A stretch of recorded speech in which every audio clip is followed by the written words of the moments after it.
skutočnosti dôchodkové sporenie prostredníctvom dôchodkových správcovských spoločností je, napovedajú v protiklade k tomuto stratovému hospodáreniu platy manažérov dôchodkových správcovských spoločností, ktoré dosahujú v priemere niekoľko 100 000 mesačne, pričom výnimkou nie sú ani mesačné príjmy presahujúce 1 000 000 slovenských korún.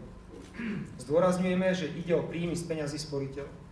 Mali by ste za mnou vidieť údaje o dvoch dôchodkových správcovských spoločnostiach, pričom rešpektujeme zákon o sociálnom poistení z roku 2003, ktorý chráni osobné údaje podľa paragrafu 170. Za tieto údaje ale ručím. Je to dôchodková spoločnosť prvá, kde máme 2 členov predstavenstva. Vidíte, že mesačný príjem je na úrovni 600 000 korún, ale v konkrétnom jednom mesiaci, pravdepodobne tam bola vyplatená nejaká prémia, bol príjem tohto manažéra až 1 755 000 korun.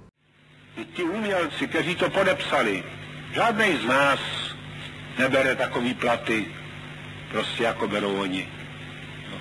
A dostávám jednou ročně výpis seznam těch umělců, kteří dostávají nad těch 100 000 korun platu, tedy vydělají si nad 100 000 korun. No tak, řekněme, paní Zagorová, je to milá holka, všechno, no ale ona už 3 roky po sobě bere 600 000 každý rok.